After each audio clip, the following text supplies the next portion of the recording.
Hi అండి. Welcome back to my channel. ఈరోజైతే festival కదండీ! సో, అందువల్ల నేను బెల్లం పాయసం అయితే చేశానండి. ఇది చాలా హెల్తీ, ఆరోగ్యానికి కూడా చాలా మంచిదండి. సో, ప్రాసెస్ అయితే చూపిస్తాను. ముందుగా అందరికీ మహాశివరాత్రి శుభాకాంక్షలండి. సో, బియ్యం తీసుకున్నాను ఒక గ్లాసు, ఒక హాఫ్ గ్లాస్ పెసరపప్పు, ఒక గుప్పెడు శనగలు, ఒక గుప్పెడు సేమియా, సగ్గుబియ్యం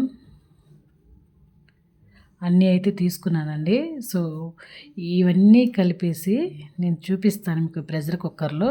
చాలా హెల్తీ అండి. చాలా మంచిది. అప్పుడప్పుడు పిల్లలకి పెట్టాలి. బోన్స్ స్ట్రాంగ్ అవుతాయి. సో, మంచిగా కడిగేసుకుందాం ముందు వాటిని. కడిగేసుకొని ఒక 10 నిమిషాలు అలా నానేసుకుందామండి. చూస్తున్నారు కదా! మనం గ్లాసులతో కొలతలు కూడా పట్టేసే అవసరం లేదండి. మనం ఏళ్ళు మునిగే వరకు ఉంటే చాలండి. అంతవరకు వాటర్ అయితే పోసుకోవచ్చు.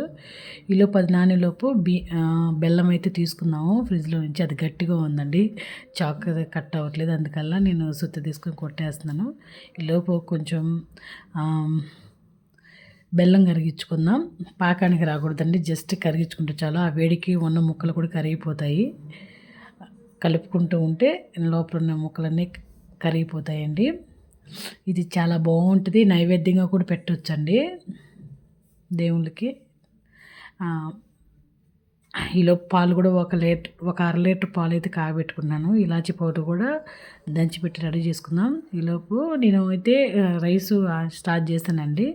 విజిల్స్ ఒక 5 విజిల్స్ వస్తే చాలండి. సో, అది ఆవిరి అయిపోయేలోపు స్టవ్ ఆపేసుకుని ఈలోపు నేను కడాయి పెట్టుకొని కొంచెం నూనె, కొంచెం నెయ్యి వేసుకొని కొబ్బరి ముక్కలు, డ్రై ఫ్రూట్స్ అన్నీ కలిపితే వేయించుకుంటున్నాను. జీడిపప్పు, కిస్మిస్లు, కొబ్బరి, బాదం పప్పు అన్నీ అయితే వేయించుకుంటున్నాను. కిస్మిస్లు కూడా వేయించేసుకుని అన్నీ ఒక ప్లేట్లోకి అయితే తీసేసుకుందామండి.